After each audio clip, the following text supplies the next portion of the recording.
sal tomingiz ketib qolibdi opa deb kimdir qo'llab-quvvatlashi mumkin. Qarshiman, konservativ bo'lish kerak, ayol uyda o'tirish kerak, masalan, deyish haqli. So'kilgan odamni bosishga harakat qilishadi va aybdorlik hissini uyg'otishga harakat qilishadi. Internetda buzilib ketyapti, ijtimoiy tarmoqlar hammani o'sha yomon ta'sir qilyapti, yoshlarga va hokazo. Ma'naviyatimiz buzilib ketyapti. 1,5 million to'lab qo'yaman, menga problema emas, lekin xohlaganimcha seni so'kaman. Masalanda, trenddan qolib ketmaydi deb. Aynan shunga qo'shilmoqchi bo'ldik. Jazosi qolib ketmaydi. Baribir javobgarlik bor. Kimdir qanaqadir mana shunaqa so'zlarni mana shu propaganda bo'ladi, dezinformatsiya deymiz. O'sha irqiy anaqani, o'sha diniy adovat uyg'otuvchi deymiz, to'g'rimi? Unda otsenka bo'ladi. Kim gapiryapti? O'zi kim u?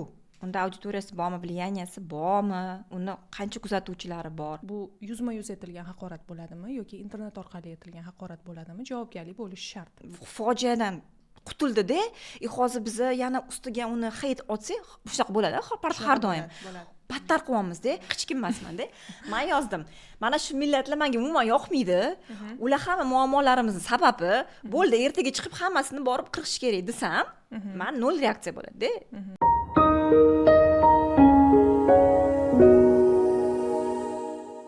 Va nihoyat Kamolaxon boshladik. Bir juda ham mashhur komediant deymizmi o'zbek tilida aytgandek, hozirgi kunda moda bo'lgan ijtimoiy tarmoqlarda, ayniqsa YouTube'da hamma o'zini aqlli deb hisoblagan shaxslar shu stol ortida o'tirib olib har xil mavzularga gaplashar ekan. Shuning uchun biz trenddan qolib ketmaydi deb aynan shunga qo'shilmoqchi bo'ldik. O'zi aslida bunday emas. Men siz bilan ko'p gaplashamiz bu mavzuda, o'zi internet to'g'risida, kim qanaqa o'zimizning tajribamiz to'g'risida, shaxsiy tajribamiz to'g'risida, mavzu huquqshunos sifatida, aytishim mumkin, siz influencer sifatida. Men mana shu internetda ishlaymiz, bizda yuridik klinika bor. O'sha jurnalistlarga, blogerlarga huquqiy yordam bepul ko'rsatamiz. Botimiz bor, botimiz orqali savol jo'natishadi-da. Oxirgi yarim yilda deyarli 90% murojaatlar olamiz. Meni internetda, Instagramda haqoratlashdi. Menga Telegram kanalda shunaqa postlar yozishdi. Nima qilsam bo'ladi? Mana yarim yildan beri faqat xunaqa shunday qanaqadir bir haqoratlash, xunuk so'zlar bilan menga yozishdi, izohlarda qoldirishdi. Nima qilay degan savollarni bizga yo'naltirishyapti. Endi bizda javob aniq. Bizda unaqa ko'p yo'llar yo'q. O'shanga shu mavzuda gaplashsak-da bugun. Aynan internetdagi bo'lgan xulq-atvor va o'sha huquqbuzarlik, haqorat nima, kiberbullying nima, tuhmat bu nima? Chunki ko'pincha odamlardagi internetga bo'lgan qarshilik, internet hozirda demonizatsiya bo'lyapti-ku. Hamma narsaga internet aybdor-da. O'sha TikTokmi, Facebookmi, Instagrammi, hamma o'sha internetda buzilib ketyapti. Ijtimoiy tarmoqlar hammani o'sha yomon ta'sir qilyapti yoshlarga va hokazo. Ma'naviyatimiz buzilib ketyapti. Endi bu asli unaqa emas, chunki men nazarimda u xuddi mashinaga o'tirganingizda, mashinada mayli bir manzilga yetib borishingiz mumkin, lekin avariya qilishingiz mumkin, kimdir urib yuborishingiz mumkin, to'g'rimi? Endi xuddi bu kimdir avariya qilsa, mashinani ayblaganda, haydovchini emas, shunaqa. Avval mashinani ayblaganda bo'lib qolamiz. Shunday. Juda ham aktual mavzu. Sizlarga botlarga kelayotgan murojaatlardan tashqari, men o'zimda juda ham shaxsan boshimdan o'tkazadigan, ko'p bo'ladigan holat, o'sha ijtimoiy tarmoqlarda faol bo'lganim uchun, turli xil nozik mavzularda gapirganim uchun, endi nozik mavzuda biz ayollar huquqini gapiryapmiz. Juda ham ko'p odamlar fikrini bildira olmaydi, lekin haqorat qilishni juda ham yaxshi biladi va haqorat qilib har bitta reels, har bitta postga haqorat yozib ketib, shu orqali o'zini qanaqadir munosabatini bildirmoqchi bo'ladi. Men endi huquqshunosman, huquqshunos sifatida bunga huquqiy baho berishni boshlayman va haqorat uchun javobgarlik bor bizda.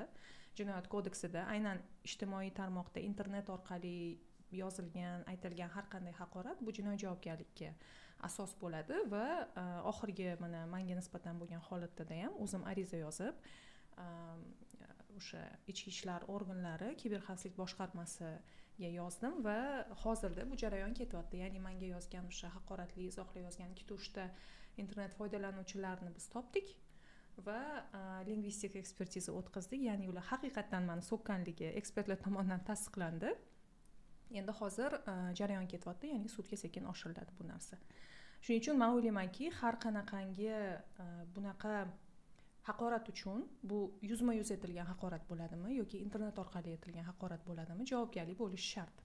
Javobgarlik bo'lmasa, o'zini jazosiz hisoblab, xohlaganicha oldi orqasiga qaramasdan so'kib yuradigan odamlar ko'payib ketadi va eng yomoni internetda bu narsa keng tarqalganligi, ko'pchilik o'zini himoyalangan his qilishi. O'sha ekran ortida o'tirib, klaviatura botirlari xohlaganicha go'yoki fikrini yozadi, so'kadi. Ko'pincha ayollar bu target bo'ladi va o'ylaydiki, meni baribir hech kim topa olmaydi. Anonim akkauntda o'tiribman, yuzim yo'q, rasmim yo'q, ismim yo'q deydi, lekin adashadi. Hech kim topa olmaydi. Hech kim topa olmaydi. Asosiysi shu, lekin adashadi. Bemalol topsa bo'ladi. Mana o'zim guvohi bo'ldim bu narsani. Shuning uchun kiber zo'ravonlar biz sizni orqangizdan ketyapmiz deydi-ku. Klaviatura botirlar degan termin yoqdi menga. O'zi bilasizlar, o'zida ko'p muhokama qilamiz bu mavzuni, lekin menda boshqa yondashuv bor-da. Masalan, biz hozir ko'ryapmiz, negativ tendensiya bor. Endi internetda yoqimsiz ma'lumotlarni odamlar ko'proq ko'radi, lekin men o'zimning tajribamdan kelib chiqqan bo'lsam, masalan, kimdir internetga kirsa, u faqat qanaqadir yomon ma'lumotlarga uchrayveradi, qanaqadir dezinformatsiya, zo'ravonliklar, zulmkorlik, qanaqadir o'sha yoqimsiz kontentlarga uchraydi-da, o'ylaydiki, butun kontent shunaqa deydi yoki o'sha yerdagi izohlarga. Vaholanki masalan, menda unaqa tajriba endi bor, qidirib ko'rsam men ham topaman, lekin aslida men o'zimning ijtimoiy tarmog'imga kirganimda, menda masalan meni o'zimni xohishlarimga, layklarimga asoslangan kontent keladi-da. O'shanga menda bunaqa yo'q, ehtiyoj yo'q-da menga bunaqa kontent ko'rishga. Shuning uchun masalan, hattoki o'sha bizda bloklangan TikTokda ham men o'zim uchun juda ham ko'p har xil foydali gruppalarni topdim. Ingliz tili o'rgatish, tam in ishlatish, telefondagi har xil fishkalar, har xil mana sayohatlar, zo'r joylarni ko'rsatib qo'yganda. Masalan, men aytmoqchiman, odamlar o'zini o'sha axborot anaqasida yashaydi. Informatsion puzir deymiz. Bilmayman hozir o'zbekchada qanaqa uni deymiz. Hozir mana ChatGPT'miz bor, o'ziga ko'p o'sha anaqalarni hozir tarjima qilib beryapti. Hozir biz yana bitta narsa bor. Odamlar ijtimoiy tarmoqda yozganda o'zini aytishadi-ku, endi psixologik nazardan yozganda, qanaqadir post qo'yganda yoki o'zini hayotini yaxshi ko'rsatmoqchi bo'lganda, mana shunaqa o'qiyapman, bu yoqqa boryapman, bo'pti ishlayapman. U o'sha ijtimoiy erkalashni kutarkanda, ijtimoiy siylashni. Bizani ijtimoiy erkalash bizga juda ham kerak. Madina Husanna bilan shunga like bosib ijtimoiy erkalab qo'yili hozir bizani. Menga yoqdi bu so'z. Haqiqatan shunaqa. Ijtimoiy erkalashni ko'pchilik xohlaydi. Ruschasiga aytganda sotsialное одобрение. Balkim tarjimasi to'liq aniq emasdir, ChatGPT aybdor bunga, biz emas. Lekin haqiqatan shunaqa. Mana kontent chiqarganda, endi content makerlar deymiz. Men o'zim shaxsan content maker deb hali hisoblamayman. Chunki o'zi aslida content makersiz, shuncha kontent chiqardingiz. Shunaqadir, lekin ko'pincha meni kontentlarim reelslar yoki qanaqadir intervyulardan kesilgan parchalar bo'ladi va jab bo'lmay ketsa, o'zim videoga olib reels qilib qo'ya olishim mumkin, lekin alohida o'tirib bir tayyorlanib bunaqa narsa yo'q. Shuning uchun bundan sal uyalaman, lekin aslida berayotgan ma'lumotimni shunchaki o'sha internet foydalanuvchilar, followerlar yangi bilim olishini xohlayman va har doim negativ bo'ladi. Har doim hate, har doim kiberbullying ham bo'ladi, haqorat ham bo'ladi. Hattoki haqorat bo'lishi mumkin bo'lmagan reelslarda ham haqorat bo'ladi. Men shuni orqasidagi sabablarga qiziqaman. Kutmagan paytingizda, kutilmagan joyda. Masalan, men aytishim mumkin, menda qanaqadir immunitet bor, lekin shu bilan birga baribir hammamiz odammiz, o'zimizning hissiyotlarimiz bor, yaqinlarimizning hissiyotlari bor. Bu mavzuda ko'p muhokama qilganimda o'ylagandim, nima meni shaxsan juda xafa qiladi. Birinchi navbatda meni yaqinlarim buni o'qib xafa bo'lishi mumkinligi meni xafa qilar ekan. Shaxsan o'zimni unchalik xafa qilmas ekan. Shuning uchun men aytmoqchi bo'lganim, qiziq savol. Buni orqasida nima yotadi? Buni psixologik sabablari nima? Nimaga odam boshqa bir tanimagan odamiga uni fikri uchun uni haqorat qiladi va so'kadi, kerak bo'lsa oilasini, shaxsiyatiga o'tib ketadi va buni absolut normal deb hisoblaydi. Ya'ni men shuni tushunmayman. Haqiqatda hozir internetda juda ko'payib ketgan, blogerlar ham, jurnalistlar ham, umuman faol bo'lgan ayollar ko'pincha, siyosatdagi ayollar bo'lishi mumkin. Umuman ijtimoiy tarmoqlarda o'zini qanaqadir pozitsiyasiga ega bo'lgan ayollarga nisbatan juda ham ko'p mana shunaqa trouble, hate bor va ko'pchilik bu bo'yicha kimdirlar yozadi, ariza oxirigacha boradi, kimdirlar yozmaydi, kimdirlar blok qiladi, energiyasini ketkazishni xohlamaydi. Ya'ni har xil yo'llari bor. Endi men huquqshunosman, siz ham huquqshunossiz. Men uchun bu bitta yo'l, bu uchun ariza yozish kerak, oxirigacha borish kerak. nima qanaqadir bosim bo'lishidan qat'iy nazar o'zimni holatimda menga bosim bo'lyapti. Bosim o'sha bitta bolani onasi tomonidan menga to'xtamay yozib, manipulyatsiya qilib, kechira qoling, Alloh yo'lida kechirimli bo'lish kerak va hokazo va hokazo. Meni xursand qilgan narsa mana shu postni qo'ygandan keyin ibrat bo'lishi uchun qolganligi asosan 99% odam qo'llab-quvvatladi. Oxirigacha boring, kechirmang, qonun oldida javob bersin. Qilgan haqorat uchun mas'uliyat borligini bilsin deb aytishdi. Lekin 1% bor, kechira qoling, yosh bolaga, yosh bola emas, 19 yashar, voyaga yetgan shaxs, muomala layoqatli. Lekin onasining orqasida bekinib, mana onasini yalintirib yuribdi. Ikkinchi masala, kechirimli bo'ling deb din tarafdan kelmoqchi bo'lishadi. Gap yo'q, birovni dilini ortish ham din taraflama juda ham katta gunohligini bilasizlarmi degan savol bergim keladi. Ya'ni so'kkan odam emas, so'kilgan odamni bosishga harakat qilishadi va aybdorlik hissini uyg'otishga harakat qilishadi. Mana shu narsa meni jahlimni chiqaradi. Bu taraflama qat'iyman, ya'ni oxirigacha boraman. Har bir mana shu so'kish, haqorat qilgan, shaxsiyatga o'tgan juda og'ir so'kishlar bor o'tdi. Boshqa bir odamlar ham bor, ularni ham hozir qidirilyapti desa bo'ladi. Oxirigacha borish niyatim bor va buni sabablarini tushunmayman. Yosh bola deb aytishyapti. 19 yashar, mayli, yosh bola hayotga endi qadam bosyapti deb aytaylik. Sabab nima? Nima sababdan so'kadi? Fikrga toqatli bo'la olmasang nimaga so'kasan? Fikr bildir. Bizda menimcha umuman mana shu fikr bildirish, bahslashish madaniyati yo'q. Nafaqat internetda demoqchiman, menimcha balki oddiy hayotda ham bizda bunaqa ko'nikma o'rgatilmaydi. Umuman qanday qilib masalan qanaqadir bir fikrga qo'shilmasang, dunyo qarashga qo'shilmasang, qanday qilib sen boshqacha o'zingni fikringni bildirishing mumkin. Keyin bizda yana bitta narsa bor. Qachonki siz mana biz va ular degan tushuncha bor-ku. Mana odamlar qanaqadir bir guruhga guruhga tegishliligini anaqa qilishga his qilish xohlaydi. Masalan biz o'zbekmiz yoki biz millat nuqtai nazaridan yoki biz masalan qanaqadir dinga e'tiqod qiluvchi guruhmizmi yoki biz masalan ayol huquqlarini himoya qiluvchi guruhga kiramizmi? Biz baribir mana shunaqa g'oyalar orqasida to'g'rimi qanaqadir bir hamjihatlik bo'lib yig'ilamiz. Shunda aytiladiki, mayli, mana agarda mana shu jamiyatda nima desamki, dominanta bo'lgan qanaqadir o'sha rolvoy ijtimoiy roldan chiqib ketsangiz, masalan siz chiqib ketyapsiz, hozir men nazarimda o'sha gap ochiq gaplarni orqali masalan gapiryapsiz, masalan ikkinchi smena ayol ishlayapti, alimentlarni to'lash kerak deyapsiz, masalan yoki zo'ravonlikni to'xtatish kerak deyapsiz-da, bu yerda bu narsa o'sha odamlarda ularni dunyoqarashga to'g'ri kelmaydiganligi uchun uni jahli chiqyapti-da, o'sha frustratsiyasini o'sha ijtimoiy tarmoqda izohda sizga yozyapti-da, yoki umuman uni frustratsiyasi bilan bog'liq bo'lmasligi ham mumkin ekan-da. Men hozir o'qidim har xil o'sha o'rganishlarni, o'sha psixologik frustratsiya siz bilan ashi bog'liq bo'lmasligi, siz просто shu tushib qoldingiz-da, mana shu vaqtda sizni ko'rdi-da, o'sha jahliga jahl qo'shildi-da, yana yozyapti-da. Masalan, meni ham jahlim chiqadi, men o'zim aytishim mumkin. Mana ijtimoiy tarmoqlar juda ham ko'p har xil xabarlar keladi, to'g'rimi? Qanaqadir o'sha fikrlar, dunyo qarashlar meni ham jahlim chiqaradigan narsalarni o'qiyman. Masalan, eng oxirgisi men ko'p zo'ravonlik masalasida o'qiganda odam befarq turishi qiyin-da. Masalan, bitta ishni o'zimga sud ishini o'qidim-da. Oilada o'z otasi 14 yoshga to'lmagan qizni zo'rlab kelganda, masalan. Onasi ham bilgan. Endi yaxshi bu ish sudgacha yetib bordi, u inson qamaldi, 18-19 yilga qamaldi.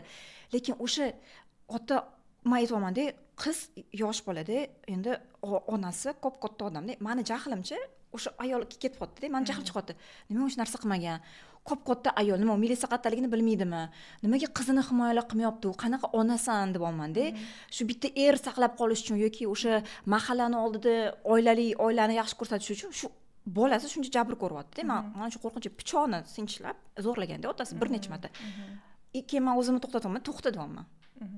To'xta, masalan, men такой traditsion narsa aytganimda сразу yozardim-da. Ijtimoiy tarmoqqa chiqdi, mana onasi qanaqa xotin bu, u o'zi shunaqa provotsировать qilganiga himoyalamagan, ona nomiga loyiq emas deb yozishim mumkin. Chunki menda, masalan, shunaqa fikrlar tug'ilyapti boshimda, unaqa miyamda-da, masalan, menda ham jahli chiqyapti-da shu ayolga. Chunki lekin aytaman, xo'p, sen bu ayol emassan, u hayotni yashamayapsan, sen bu muhitga tushmagansan, bilmaysan masalan u qanday vaziyatda tushgan. Hamma odam har xil, hamma ham qat'iyatli emas, hamma ham bunaqa srazu yo'q deya olmaydi, to'g'rimi? Chunki bu ayol o'zi dahshatli fojiadan qutildida hozir biz yana ustiga uni hate otsak shunaqa bo'ladi har doim battar qilyapmizda man keyin o'zimni man bir tomondan tushunyapman jahl chiqadi bu normal holat lekin biz agarda ongli shaxs bo'lsak endi ong bor u bizda tafakkur bor ong bor qanaqadir bir etika bo'lishi kerakda biz hop man o'zimni keyin nazorat qilib aytaman yo'q unaqa yozish mumkin emas hop balki san chunki man ham bilmaymanda bunaqa vaziyatga tushib qolsam qanaqa o'zimni tutaman bilmaymiz biz bu stress holati u psixika biza har qanday ravishda reaksiya qilish mumkinda internetda oson o'tirib yozish masalan boshqa odam ustidan hukm chiqarish menimcha mana shu ko'pincha hate yoki o'sha bullying bu baholashda siz dunyoqarashi islom dunyoqarashi bilan masalan maqama qilmasligida odamlar yana bitta narsa tushunchasi mana huquqshunoslar man ko'p mana shu so'z erkinligi erkin ifodalash erkin fikrlash huquqi bor u absolyutda siz erkin fikrlash huquqiga to'liq egansiz man erkin holatda har qanday ravishda dunyoqarashga ega bo'lishim mumkin hech kim menga haqli emas noto'g'ri fikrlayapsan deyishga biza faqat faktlar asosida bahslashishimiz mumkin konkret tekshirib bo'ladigan faktlar asosida statistika qanaqadir chora tadbirlar masalan bizga jinoiy javobgarlik o'zi kerakmi yo'qmi order kerakmi yo'qmi masalanda bizada aynan dunyoqarash ketib qolyapti-da g'oyalarga kechirasiz bu sizni g'oyangiz mayli sizga to'g'ri kelmasa o'qimang bu kontentni ko'rmang yoki hayotingizda boshqacha yashang bemalolda bizada mana shunaqa anaqasi yo'q bu yerda erkin fikrlash absolyut fikrni erkin tarqatish absolyut huquq berilyapti-da aytyapti hech kim uni cheklashga haqli emas hamma bemalol ijtimoiy tarmoqda chiqib siz bemalol aytishingiz mumkin ayollar masalan himoyalanishi kerak order berilishi kerak masalan o'sha maosh bo'lishi kerak to'g'ri siyosiy darajalarda ko'tarilishi kerak deyishimiz to'liq haqlimiz u yerda boshqa erkak kishi chiqib xuddi shunaqa narsa aytishi mumkin masalan yo'q man qarshiman konservativ bo'lish kerak ayollar uyda o'tirishi kerak masalan deyish haqli man sizga aytmoqchimanki endi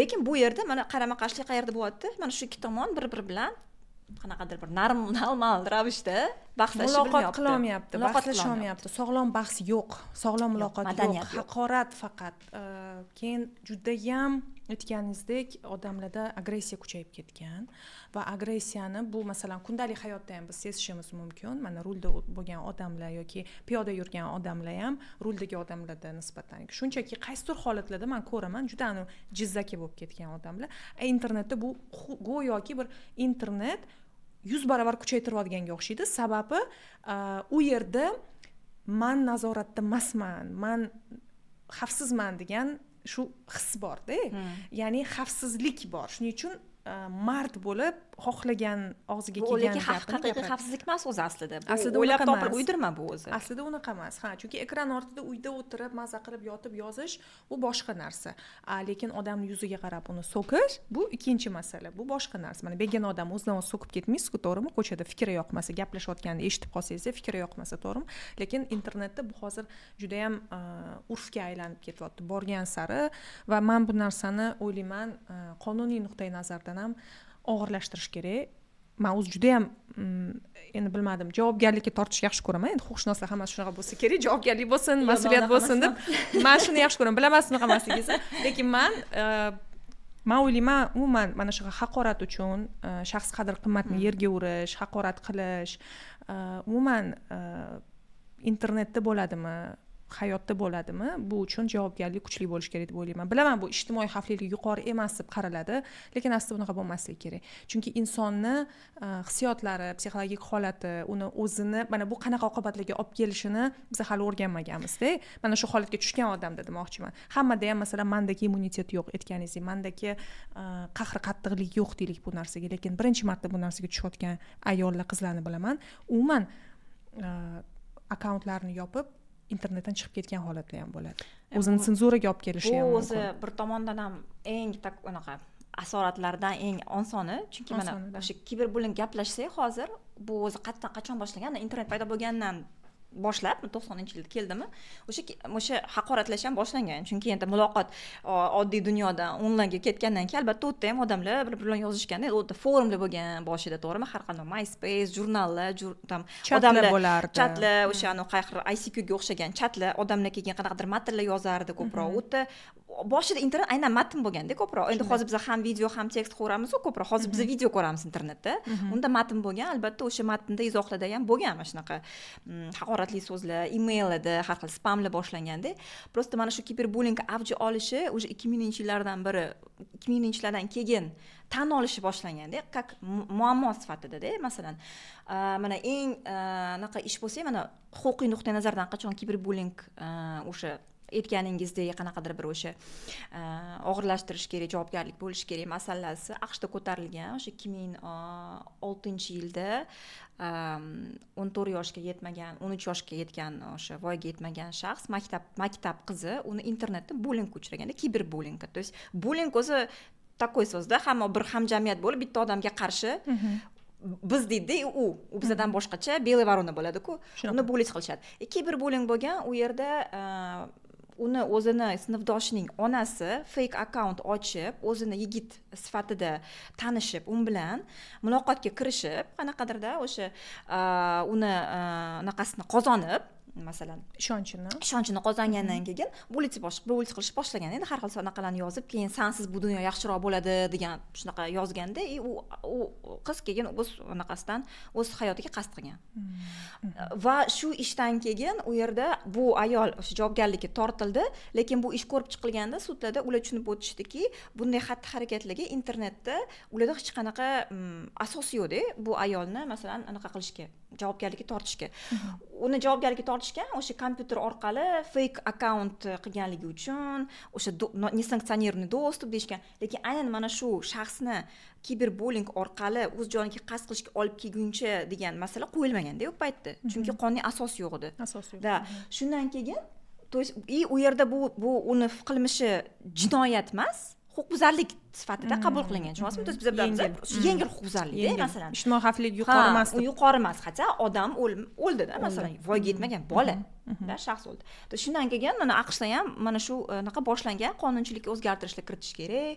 Mana shu xatti-harakatlar aytganingizdek, bullying bo'lsa muayyan shaxs tomoniga qaratilgan. Chunki endi bizning internetda madaniyat kamroqligigami, etika hali mana raqamli etika rivojlanmaganligigami juda ham ko'p o'sha so'kinishlar, haqoratli so'zlar ko'ramiz. Lekin aslida kiberbullying faqatgina haqoratli so'zlar bilan bo'lish kerak emas. Bu chiroyli gap bo'lishi mumkin, lekin tegadigan-da, yetib boradigan, sizni oriqli joylaringizga, nuqtalaringizga keladigan, masalan, yozish mumkin. Bilasanmi, bugun qizlar shunaqa deyishdi, seni hech kim yaxshi ko'rmir ekan, hamma yomon ko'rar ekan sinfingda deb yozsa, bu haqorat emas, lekin bu bullying. Da, hech kim sen bilan gaplashmayotgan ekan, gaplashmoqchi emas ekan. Har xil mana shunaqa vaziyatlarni-da. Bu ham bullying o'zi aslida, lekin haqorat emas-da.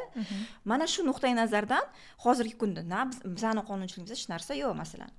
Haqorat bo'lsa aytishimiz mumkin. Haqoratga hozir javobgarlik bor, tuhmatga javobgarlik bor deyishimiz mumkin. Har xil ravishda mana bu rasmlarni chiqarib olishga ham javobgarlik bor. Lekin mana shunaqa violirованный formadagi bullingga yo'q. Chunki bunaqa bullying aqlli odam qiladi-da faqat. Shunaqa. Mana narsaga yo'q. Kelgan narsa endi men bir tomondan mana shu haqorat va tuhmatga jinoiy javobgarlik bo'lishdan qarshiman o'zi aslida. Va bu narsa nimaga? Chunki bu narsa baribir ikkita shaxs o'rtasida bo'ladigan voqea. Bu yerdagi asosiy endi nima deyilyapti? Bu vaziyat davlat tomonidan emas, fuqarolik sudida ko'rilishi kerak deyapti. Mana sizga kimdir haqorat yozdimi? Siz masalan unga o'sha da'vo arizasini kirgizasiz-da, undan ma'naviy zararni undirasiz. Mana hozir siz mana shu ishingiz yakunga yetsa, bu shaxs o'sha ma'muriy javobgarlik yoki jinoiy javobgarlikka tortiladi-ku. Siz unga keyin bilasiz, da'vo ariza qilib ma'naviy zarar talab qilishingiz mumkin, undirsangiz bo'ladi aslida. Unda isbotlashingiz kerak emas. Chunki sud qarori bor, javobgarlikka tortildi. Lekin bu yerda internetda nima qiyin joyi shundaki, biza oddiy foydalanuvchi bo'lib o'sha anonim anaqa akkauntni biza kimligini aniqlamaymiz-da. Unga bizaga o'sha MVD organlari kerak, to'g'rimi? Kiber xavfsizlik boshqarmasi o'zi aniqlab berishi kerak. Bu yerda mendagi asosiy savol, xo'p, biza haqorat bilan tuhmatni, jinoiy javobgarlikni olib tashlasak, chunki bizda O'zbekiston uchun mana har xil xalqaro tashkilotlar shunaqa tavsiya beradi. Chunki xalqaro standartlarga ko'ra haqorat va tuhmatga jinoiy javobgarlik bo'lishi kerak emas. Bu noproporsional hisoblanadi. Ular aytishadiki, boshqa yo'llar bo'lsa, boshqa yo'llar bilan bartaraf etiladi deyapti-da. Ya'ni ma'muriy deyaptimi shunda? Ma'muriy ham emas. ma'muriy ham bo'lishi mumkin yoki fuqarolik ko'proq bo'yicha o'sha fuqarolik sudi bo'lishi kerak lekin ular jinoiy nima deyapti jinoiyga faqatgina o'ta jiddiy deyapti то есть man aytmoqchimanki bizachi oddiy haqorat bilan tuhmatni olib tashlab balki aynan o'sha kiberbullyingga har xil shakllarga bag'ishlangan alohida modda bo'lsa chunki bu jiddiy huquqbuzarlikda masalan xuddi nafrat tili bor-ku bizada irqiy diniy adovatni uyg'otuvchi o'sha nafrat tiliga bizada jinoiy javobgarlik bor ertaga kimdir chiqsa ketdi bo'ldi mana bunaqa irqqa yoki mana shunaqa millatni borib hammasini qiritish kerak degan narsalarni yozsa endi bu yerda ham har xilda masalan man chiqib yozsam man hech kim bilmaydi masalan manda подписчиклар yo'q man hech kim bilmaydi условно man ijtimoiy tarmoqlar uchun mikro hech kim emasmanda man yozdim mana shu millatlar menga umuman yoqmaydi ular hamma muammolarimizni sababi bo'ldi ertaga chiqib hammasini borib qirish kerak desam man nol reaksiya bo'ladida kimdir yozadi sal tomingiz ketib qolibdi opa deb kimdir qo'llab quvvatlashi mumkin maylida lekin qanaqadir bir real influencer bo'lgan odam yozsa buni katta auditoriyaga ega bo'lgan odam yozsa unda albatta asorati bo'ladida yoki qanaqadir siyosiy darajadagi shaxs chiqib shunaqa desa konkret jiddiy muammoga olib keladi nima deyapti mana shu hamma o'sha xalqaro dokumentlarni ko'p o'qiymanda tafsilan ular aytyapti har bir mana shu vaziyat baholanishi kerak o'zi birinchi navbatda kim gapiryapti mana bitta gap borda kuchuv bilan sher o'naqa farqi nimada mana siz kuchuvga tayoq otsangiz tayoq bu o'sha bo'lingda haqorat kuchuv o'sha tayoqni orqasidan quvlaydida bo'ldi o'tiradi vot menga shunaqa gapirishdi shunaqa so'zlarni chaynab yana bir marta o'qib sher nima qiladi tayoq otsangiz sher bundoq otganga qaraydi san kim ekansan o'zi deydida o'zi tayoq menga farqi yo'q tayoq mayli oting o'zing kimsan deydida o'shaning uchun masalan biz o'zimizni sher sifatida tutsak internetda yaxshiroq man aytmoqchimanki mana shu kim gapiryapti masalan o'sha masalan mana shu aytilgan fikrni naqadar zararliligini baholash bu ham muammoda mana aytyapsiz ijtimoiy xavf qanaqa masalan kimdir menga instagramimni postini tagida qanaqadir haqoratli anaqa yozsa mani nazarimda uni ijtimoiy anaqasi unaqa yuqori emas u menga shaxsiy qanaqadir bir zarar keltirishi mumkin ma'naviy psixologik shuning uchun man borib keyin u shaxsni topib sudda ma'naviy zarar undirishim mumkin endi bu qiyin masala lekin gipotetический deyapmanda kimdir qanaqadir mana shunaqa so'zlarni boshqa tarzda konkret bir anaqa bilan zarar keltirish maqsadida yozsa mana shu propaganda bo'ladi dezinformatsiya deymiz o'sha irqiy anaqa o'sha diniy adovat uyg'otuvchi deymiz to'g'rimi unda otsenka bo'ladi kim gapiryapti o'zi kim u unda auditoriyasi bormi влиянияsi bormi uni qancha kuzatuvchilari bor nima deyapti o'zi siz aytayotgan masala mana shu man o'qigandim xalqaro tajribada aynan influencer blogerlar ya'ni auditoriyasini qanchalik kattaligiga qarab ularni javobgarlik masalasi ham shunga qarab belgilanadi ya'ni ularni ta'sir qilish darajasi qanchalik katta masalan millionniklar bor ular masalan aktivistni oladigan bo'lsakda bon holatida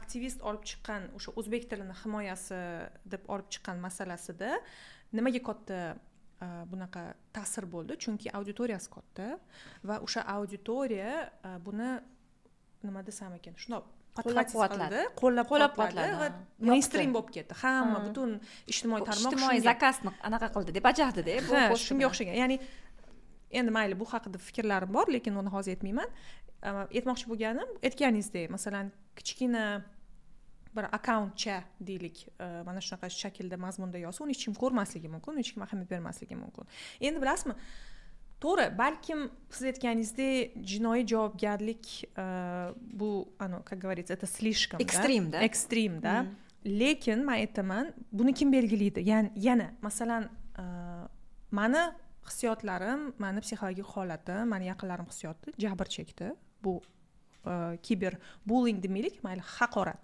onlayn haqoratdan va bu har doim muntazam ravishda davom etadi bitta odam tomonidan emas har xil odamlar tomonidan lekin o'sha har xil odamlar ham bir biriga o'xshash haqoratni yozadi lekin bir bilan tanishmas lekin biz buni man masalan buni kiberbullying ham deb aytaman sababi kiberbullying ular birgalashmagan bo'lsa ham birgalashib mana shu Komala Aliyevani borib so'kib kelamiz demasa ham lekin borib o'sha mani reelsimni tagida yoki qaysidir podkastda chiqqan aytgan fikrimni tagida borib mana shunaqa so'kib shaxsiyatga o'tib oilamni qo'shib mana shunaqa so'kib ketishadi man o'ylayman man uchun eng og'ir jazoni olish kerak mani shaxsan fikrim uchun man shuni xohlayman, chunki mani huquqlarim buzildi, mani shaxs sifatida sha'nim, qadr qimmatim ular yerga urdi. To'g'ri, bu bilan mani sha'nim, qadr qimmatim yerga tushib qolgani yo'q, lekin mana shu zararni man ko'rdim o'zim va shu bo'yicha javobgarlik bo'lishini xohlayman. Mani fikrim bu.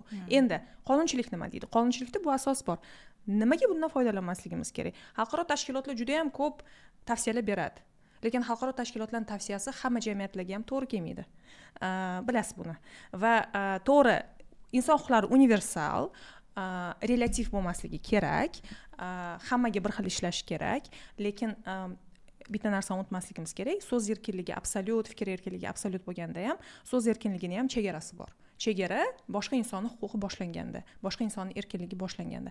Qachonki meni erkinligim, meni huquqim buzilyapti, mana shu yerda chegara bo'ladi va men o'zimni himoya qilishga haqliman. Agarda biz hozir jinoiy javobgarlikka olib tashlaydigan bo'lsak, ma'muriy bo'ladigan bo'lsa, ma'muriy javobgarlik yengil, ya'ni uzog'i bilan deylik 15 sutka beradi yoki jarima beradi, tam 2 barobar, 3 barobarda ba'zi hisoblash nimada 1 million, 1,5 million beradi. Kechadi. Buni mana 1,5 million to'lab qo'yaman, menga problema emas, lekin xohlaganimcha seni so'kaman. Masalanda, men o'ylayman, har 10 kunda 1,5 million to'lab turaman. Har 15 kunda 1,5 million to'lab, podpiska qilib olaman, podpiska. Da. Ya'ni men o'ylaymanki, bunaqa holatda mana qonunlar bu so'zni yomon ko'rsam ham odamlarni tarbiyalaydi-da. Tarbiyachi qaysi ma'noda? To'g'ri, hamma uchun bir xil ishlamasligi mumkin, tanlab ishlashi mumkin. Mana menga bitta gap aytishdi, men bitta hozir qo'yib berarmiz o'sha izohi. Huquqshunos sifatida men oxirigacha boraman, o'sha holatda kechirmayman. Qachon qonun javobgarlikka tortilsa, o'sha bola ana o'shandagina kechiraman deganimda bittasi yozibdi. Siz ana huquqshunos ekansiz, boshqa huquqbuzarliklar uchun kurashsangiz bo'lmaydimi bunaqa narsalarga kurashgandan ko'ra? Qilib yotibdi-ku deb har xil odamlarni yozib ketishganda, endi hukumatda o'tirganlarni deb aytib ketishgan, what about autizm bo'lib ketgan bu yog'i. Men aytishim mumkin, to'g'ri, meni kuchim menga nisbatan mana shu haqoratni qilgan odamga yetyapti qonun nuqtai nazaridan. Meni kuchim yetadiganini men tanladim, meni haqorat qildimi, u bitta odam emas, 10 talab ariza yozganman. Har qaysi biri sekin topilishiga qarab ish davom etaveradi, bu proses tugamaydi. Ya'ni men uchun mana shu odamlar javobgarlikka tortilishi kerak. Men bu narsani olib chiqaman, o'zim kichkinagina auditoriyam bo'lsa ham olib chiqaman, ibrat bo'lsin.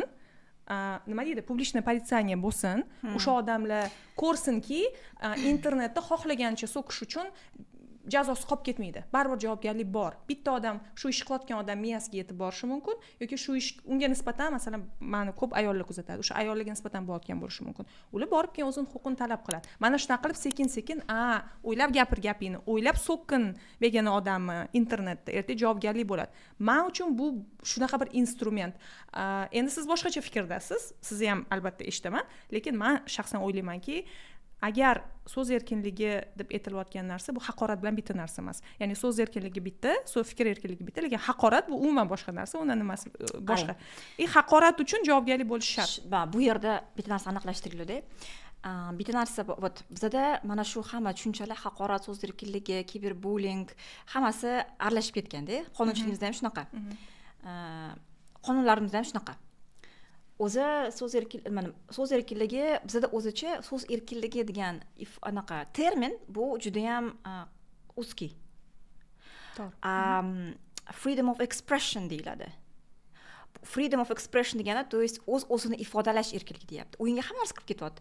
Gapirish, ijod qilish, chunki ungacha masalan faqatgina qanaqadir fikrni ijtimoiy tarmoqda etishga kirmaydi yoki faqatgina o'sha oflarda yozish kirmaydi, hamma narsa kiradi. Ijod qilish ham kiradi. Ijod har qanday badiiy yo'llar bilan deyilganda, masalan xalqaro o'sha pakt bor, bilasiz, anaqa siyosiy va fuqaroviy huquqlar to'g'risida pakt 19-moddasi shunaqa deydi. Uchta anaqasi bor, bo'lagi bor. Birinchi aytyapti, o'sha erkin e'tiqod qilish hamma uchun absolyut deyapti. To есть erkin fikrlashda, xuddi men oldin trening o'tkazardim-da, aytardim. Mana men hozir sizlarga guruhga kirardim-da, aytardim. Mana men hozir sizlarga shu huquq tushuntirish uchun sizlardan iltimos qilaman, iltimos kichkina oq quyoncha to'g'risida o'ylamanglar deymanda. Keyin so'rasam, endi nima bo'lyapti desam, hammamiz o'ylayapmiz deyshadi. Tasavvurga keldida o'sha. To есть chunki biz fikrlashimizni kontrol qila olmaymiz-da, muayyan ravishda. To'g'risi, hech kim bilmaydi bizga qayerdan o'sha aqlli fikrlar keladi miyamizga. Ong ostidan, chunki biz bu absolyut huquqda, biz chunki har qanday fikrlash, munosabatda bo'lish bu hammaga absolyut. O'shaning uchun aytishadi-ku, totalitar davlatlarda ular fikrlashini ham nazorat qiladi. Ha, bunga misollar ko'ryapmiz. Ha, o'ylash nima, даже hozirgi kunda bizning ijtimoiy tarmoqlar shunaqa bo'lyapti. То есть bunday ravishda o'ylash, dunyo qarashdagi bo'lish u absolyut huquqda. Siz hech kimga ayta olmaysiz, siz dunyo qarashingiz unaqa noto'g'ri deya olmaysiz. Yo'q, siz aytmoqchi tushunmadim. Qarang, siz aytyapsizki, dunyo qarash so'kish bu dunyo qarash emasda. Yo'q, so'kish dunyo qarash emas, xo'pmi? Aytyaptiki, ikkinchi modda ketyapti.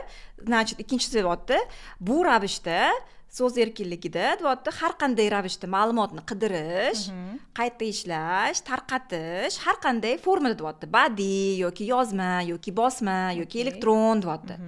То есть bir tomondan siz masalan qanaqadir bir то есть sizni fikringiz siz har qanday ravishda tarqatasiz, siz fikringizni qo'llab-quvvatlovchi anaqalar bo'lishi mumkin, faktlar bo'lishi mumkin. Masalan, siz aytyapsiz, ajrashganda ayollar o'sha aliment olishga haqli deyapsiz, konkret faktlarni beryapsiz, qonunchilikni beryapsiz, bu huquqlari bor deyapsiz yoki o'sha er-xotin masalan bolalarni tarbiyalashda bir xil huquqda, bir xil majburiyatlarga ega deyapsiz, faqat onasiga qolib ketmasin deyapsiz, masalanda. То есть faktlar beryapsiz. O'zingiz fikringizni argumentlayapsiz deb tarqatyapsiz masalanda. То есть bu yerda mana shu 3-modda nima deyapti? O'sha so'z erkinligi deyapti, mas'uliyat bilan keladi deyapti. Mas'uliyat bor deyapti va uni bu huquqni cheklash mumkin, lekin juda ham chegaralangan, konkret, jiddiy vaziyatlarda deyapti. Bu yerda biz shaxsni himoyalashga ketganingizdek, konkret shaxsni himoyalaymiz, uni sha'nini, qadr-qimmatini himoyalash uchun deyapti. Mumkin deyapti. Keyin o'sha public order deydi-ku. Nima deydi uni? Jamoatchilik tartibimi? Jamoatchilik tartibi deyapti. Jamoatchilik tartibi, etikasi, o'sha anaqasi kerak bo'lsa, moral deydi. Moral, etika, publichniy porядок, да? Keyin o'sha davlat xavfsizligi deyapti. И o'sha sog'liqni saqlash deyapti. Mana shu katta mavzularda, lekin ulardagi konkret qaysi vaziyatlarda biz yozib chiqishimiz kerak. To'g'ri aytyapsiz. Insonni haqoratlash, konkret insonni haqoratlash mumkin emas. Ammo siz o'zingizni, fikringizni mana siz aytyapsiz. Meni nazarimda, masalan, ayol kishi rulga o'tirish kerak emas. Da, и всё ketdi. Hammasi haydashni bilmaydi. И пошло поехало там har xil chiroyli so'zlar. Nima deyapti? Xalqaro standartlar aytyaptiki, shaxs o'zini fikrlarini, munosabatlarini har qanday ravishda yoqimsiz so'zlar bilan shok holatga keltiruvchi tarzda bildirishi mumkin deyapti. Men aytmoqman, umumiy ravishda fikr etilganda so'kinish so'zlarini ishlatish mumkin, faqat ijtimoiy tarmoqda. Lekin sizni so'kinish so'zlaringiz konkret shaxsga target bo'lsa, то есть men aytmoqman, aynan masalan, Madina mani bugun urdi mashinamni, da, всё, haydovchi emas ekan, ketdi har xil chiroyli so'zlar. Bu haqorat. Men aytmoqmanki, mana shu vaziyatda haqorat bo'lyapti-da, ular deyapti, har qanday ravishda haqoratga avtomatik ravishda bo'lmasin jinoiy javobgarlik deyapti. То есть, albatta siz o'zingiz huquqingizni himoya qilishga egasiz, lekin sudda siz so'radingiz, kim hal qiladi dedingiz. U jiddiymi, jiddiy emasmi, menga zarar keltirdimi, keltirmadimi? Buni o'sha sud anaqa qiladi, hal qiladi. Mana bu Johnny Depp bilan Amber Heard protsessini ko'rdingizmi? YouTube'da bor, hamma ko'rishi mumkin. Hammaga tavsiya beraman. То есть, mana o'sha ularning yurisprudentsiyasi qanaqa ishlaydi? O'tda Amber Heard nima dedi? O'sha zo'ravon dedi, Johnny Depp dedi. Всё, butun anaqaga ovozi bo'ldi, kontraktlaridan mahrum bo'ldi, umuman cancel bo'ldi. В итоге o'sha sud orqali biz nimani bildik? Aslida u ikkalovi shunaqa ekan, u ham o'zi ham abyuzerga ekan, po faktuda. То есть, u ham unda ham o'zida ham bor ekan. То есть, u bir tomondan o'zi uchun faktlarni shunaqa qilganki, shu joyda bu sudda yutdi. То есть, mana shu hamma keyslarni sudda ko'rasizlar, hamma aspektlarni chaynashdi. Postlarni, rasmlarni, guvohlarni eshitishdi, bir bilan guvohnomalar olishdi, ular gapirib berishdi, to'g'rimi? Advokatlar cross anaqa qildi. То есть, bu endi bilaman, bu juda ham yuqori standartda, endi balki O'zbekiston sudlari uchun yuqori standart, lekin biz bunaqaga intilishimiz kerak. То есть, u yerda sud tizimi ishlayapti. Sizga shunaqa internetda haqorat bo'lsa, ularda bor shunaqa norma. То есть, sizni o'sha haqorat qilishsa, sizni o'sha delovoy reputatsiya, ayniqsa siz qanaqadir biznesmen bo'lsangiz, influencer bo'lsangiz, sizda o'sha sizga keltirgan zarar yuqori bo'ladi-da. siz borib ma'naviy zararni anaqa so'rashingiz mumkin. Keyin ularda undan ham yuqori ravishda ketgan, masalan u yerda kimnidir o'sha mashhur shaxsni reputatsiyasidan foydalanib ular moddiy qanaqadir foyda ko'rishi ham mumkin. Masalan Kim Kardashian 300 millionta подписчики borda Instagramda masalan. Uni qanaqadir mani tovarimni Kim Kardashian oldi deb post qo'yib yuborsam, представить qiling qanaqa bo'ladi, zo'r. Shunaqa. To есть shunaqa narsadan himoya qilinish bor-da u yerda. Men aytmoqchimanki, ular umuman hozir u yerda nimada ketyapti? Mana aytdingiz-ku hozir, oldin bizda hozir nima himoyalangan? Bizani o'sha sha'nimiz, qadr-qimmatimiz, bizda o'sha qadr-qimmat borligimizni isbotlashimiz kerak emas-da, sudga borib. Mani sha'nim shundan iborat demaymiz. Tabiiy huquqda. Keyin bizani o'sha ko'rinishimiz himoyaga ega. Masalan, sizni ijtimoiy tarmoqdagi rasmingiz bor-ku, rasmingizni olib keyin har xil tagiga xunuk narsani yozib qo'yib yuborish ham mumkin emas-da. Endi hozir nimaga kelyapmiz? Hatto ovozni ham himoyalaylik deyishyapti. Chunki har xil deepfake'lar chiqyapti. U yerda ovozni ham ishlatib, mana sizni ovozingizni olib, siz reelslar qilasiz, siz real ovozingiz yozilgani, uni yozib olib, keyin o'sha avatar qilib bemalol deepfake sifatida sizni o'sha boshqacha reelslarni qilsa bo'ladi. Siz boshqacha gapirasiz-da, o'sha vice versa qilasiz-da, gapirganingizni tashqarisi qilasiz. Men aytmoqchimanki, shunaqa. Nimaga deyilyapti, o'sha tuhmat bilan haqoratga jinoiy javobgarlik bo'lishi yaxshi emas deyishyapti avtomatik ravishda.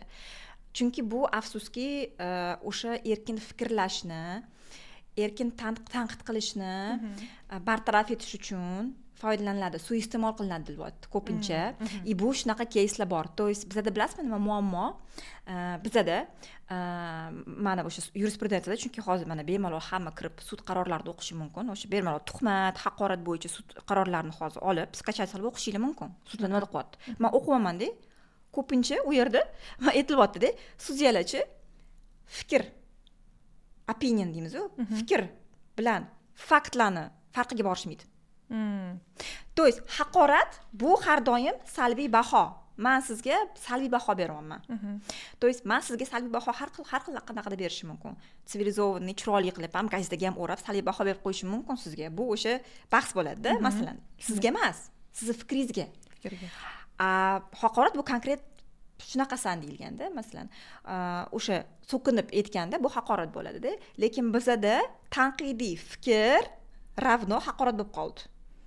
Ya'ni sudyalar tomonidan shu talqin qilinyapti demoqchisiz. Haqorat bilan tuhmat nimaga bo'lyapti? Bu himoya orqali shaxs emas, konkret shaxs himoyaga uchramayapti. Guruhlar, siyosiy guruhlar, hukumat masalan shunaqa bo'lyapti-da. Men aytayapman, xo'p, haqorat, tuhmat biz hozir bilan gaplashamiz. Menga shaxsiy zarar keltiryapsiz. Men to'liq qo'shilaman. Sizga shaxsiy zarar keldimi, himoyalashga egasiz, huquqingiz bor. Lekin bu narsa qanaqadir bir tanqidni, mana shu siyosiy muammolarga bo'lgan munosabatni bildirishga to'siq bo'lish kerak emas. Shunaqa bo'lib qoldi. Albatta, bunga men ham qarshiman. Albatta, ya'ni tanqidiy fikrlash, tanqidiy fikr bildirish, konstruktiv tanqidiy fikr bildirish bu bo'lish kerak jamiyat rivojlanishi uchun. Odamlar faqat konstruktiv bo'lmayapti bizga. Har qanday bo'lyapti. Masalan, har qanday tanqid deyapti-da. Frustratsiya deyapti. Shocking speech ham mumkin deyapti. Qachonki vaholanki nima bo'ladi? Qanaqa ko'rinishda bo'ladi? So'kinib aytsa ham bo'ladi deyapti fikrini. Lekin bu so'kinish konkret shaxsga emas. Bu uni munosabatni bildiryapti. Ana men bir Firuzxon bor, bloger. Men yaxshi ko'raman shu ishni. O'sha bizda 2-3 yil bo'ldi menimcha. Kaltanaski momoz chiqdi-ku. Kaltanaski momoz chiqdi-da, Firuzxon o'zining blogida o'zining shaxsiy fikrini aytdi-da, u yerda bitta so'kinarli so'zni ishlatdi. O'zining fikrini aytganda. Unga anaqa keldi, xabarnoma keldi. Bizda chunki internet anaqamiz, maydonimiz nazoratda-da. Unga keldi xabarnoma. AOKdanmi? Ha, AOKdan keldi. Mana shu so'z ishlatgan u haqoratli so'zni metafora sifatida o'zini o'sha fikrini qanaqa kuchaytirish uchun. Chunki mana bu o'rischa matda, russkiy mat усиливать qiladi bir xil point of view ni. Da. Chunki bu endi badiiy asarlarda hammasida bor. Bemalol любой badiiy asarni o'qisangiz, u yerda bor so'kinish so'zlar. Kinoni ko'rsangiz bor-da. Endi o'sha so'zga lekin u hech kimni konkret haqorat qilmayapti. Shaxsga bo'lmayapti, lekin unga tushyapti, mumkin emas deyapti. Mana shu уже chiqib ketyapti doirasidan qonunchilikni. Tushunasizmi? U aytyaptiki, nima deyishyapti? Siz jamiyatga, davlatga hurmatsizlik qilyapsiz. Davlatga ham даже. Ha, jamiyatga, davlatga hurmatsizlik qilyapsiz. Men aytishim mumkin, men shaxs sifatida majbur emasman hammaga hurmatimni bildirish. Men o'zimning fikrimni, huquqim bor aytishga. da soответственно mana bu noto'g'ri vaziyatda bunaqa vaziyatlar o'zi aslida ko'p shunaqa bo'lmasin deyapman va bu kiberbullying emas. Albatta bu ikki xil narsa. Men ham qarshiman, albatta bizda men ko'rib turibman hozirgi tendensiyani mediada juda ham hozir mana shunaqa ko'rinmas bir bulutlar bor, bosim bor, ya'ni o'z fikrini erkin bildiradigan fikr yetakchilari bor, bloger, influenserlar bor, har xil soha, har xil yo'nalish bo'yicha ijtimoiy masala, siyosiy va hokazo o'z fikrini bildiradiganlar bor va ularni qanaqadir suhbatlarga chaqirib, mana shu modda bo'yicha javobgarlikka tortilishi mumkin deb qo'rqitib, o'zini o'zi senzuralashga olib keladigan holatlarni bo'layotganini ko'rib turibman va albatta men bunga to'liq qarshiman, chunki bizning tabiiy huquqimiz fikr erkinligi, so'z erkinligi va demak bu yerda nima masala? To'g'ri, xalqaro tavsiyalar tegida mazmun ma'nosi asosi bor, lekin demak men o'ylaymanki bizada mana shu qonunlarni ishlatadigan, qonunlarni talqin qiladigan mutaxassislarni saviyasi, bilim darajasi yetarli emas. Hozir shu gap aytganingizga esimga tushib ketdi. Biza Twitter communitysi bor bizada va bir yil oldin biz bir 20 tacha odam Twitterda o'tiradigan bitta bloger ustidan ariza yozgan edik. U nima mazmunda bo'lgan? U arizada biz u blogerni mahalliychilik qilganda ayblaganmiz, ya'ni Toshkent shahriga boshqa viloyatlardan kelgan esdan chiqib qoldi. Toshkentliman birinchi blogerman deb o'zini aytadigan, ismi esdan chiqib qoldi. Xullas, o'sha bloger ustidan 20 ta odam yozganmiz. O'tda Komila Abdullayeva bor edilar, advokat, Inobat Axatova bor edilar, men yana bir boshqa 20 tacha odam yozganmiz. Xullas, u arizada yozilgan har bir u blogerni viloyatdan kelgan fuqarolarga nisbatan nafrati, ya'ni o'sha guruhlarga deyapti. Nafratni guruhga qaratilgan nafrat tili bo'lyapti unda. Ha, o'ta nafrat tili va aytayotdiki, viloyatdan kelganlar qo'ymisizlar, asfalt ko'rganmisizlar va hokazo. Va u bir necha bora unga nisbatan aytilgan, как бы to'xtat bo'ldi qil, haqorat qilyapsan, hissiyotlarni nima qilyapsan deganda ham u davom etib turgan. U ya'ni tobasga tayanmagan, uzr so'ramagan shaxs uzri ham kerak emasdi aslida, to'xtatgin deyilgan, lekin to'xtatmagan, keyin ariza yozilgan. Ariza yozilganda men shaxsan borib sudda qatnashganman va bilasizmi, men hayron qolganman, chunki haqiqatan ham modda talqin qilganda u modda bo'yicha to'g'ri kelmaydi bu ishda, lekin biz yutdik. Ya'ni u haqorat bo'yicha javobgarlikka tortildi, lekin u shaxsan hech qaysimizni shaxsan haqorat qilmagan. Masalan, Komila Aliyeva, Komila Abdullayeva, Inobat Axatova demagan, u viloyatdan kelganlar degan. Masalan, Komila Abdullayeva qaysi viloyatdan kelganlar? Toshkentda yashaydi. Inobat ham qaysi viloyatdan? Meni masalan, onam taraf viloyatdan kelishgan. Mana o'z adam Toshkentlik. Men bu yerda shaxsan meni jahlim chiqqan narsa, nimaga men bunga qo'shilganman? Men aytdimki, har bir inson qayerda tug'ilishidan qat'iy nazar o'zbekistonlik, u qaysi viloyatli deb ajratilishi kerak emas, deb mahalliychilik bo'lmasligi kerak edi. Men shunga qarshi chiqib yozdim, o'sha arizaga qo'shildim. Endi jarayonda u odam javobgarlikka tortildi, unga jarima belgilandi. O'sha paytda 6 million jarima, 15 kun ichida to'lasangiz 3 million bo'ladi deb aytishdi. 50% skidkalar bor. Lekin men aytdimki, o'shanda o'yladim, agar bu odam aqlli bo'lsa, dedim, advokat yollaydi yoki o'zi operatsiyaga berib bemalol yutib chiqsa bo'lardi o'sha ishni. Chunki bu yerda konkretno shaxsga qaratilmagan. Va biz o'tda umuman boshqa modda bo'yicha yozgan edik. Aslida o'sha nima qilish, nifoq qo'zg'ash bo'yicha og'irroq modda edi. Adovat qo'zg'ash. Nafrat tili bo'yicha olgansizlar. Ular haqoratga kvalifikatsiya qilib olgan. Chunki bu modda bo'yicha asosini topmaydi deb qo'rqqan. Endi unda olib chiqqan nima ham, uchastka noziri ham bilasiz, ular huquqiy backgroundga ega emas va ertaga agar bu modda bo'yicha qaytadigan bo'lsa, bunga minus bo'ladi. Bu modda bo'yicha olib chiqqaniga.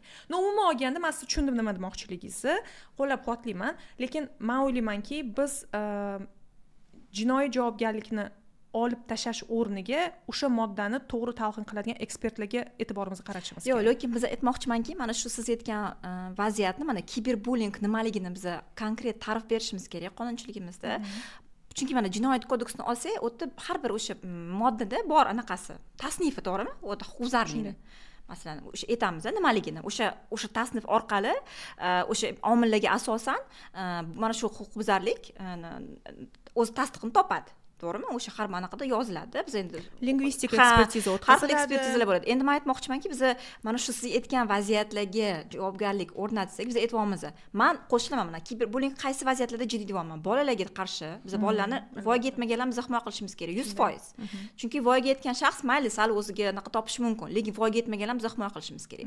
Bu juda ham katta muammo. Hozir hech narsa qanaqa mexanizm yo'q. Bola keyin biz nafaqat javobgarlikni suddan oldin boshqa mexanizmda kerak bizga.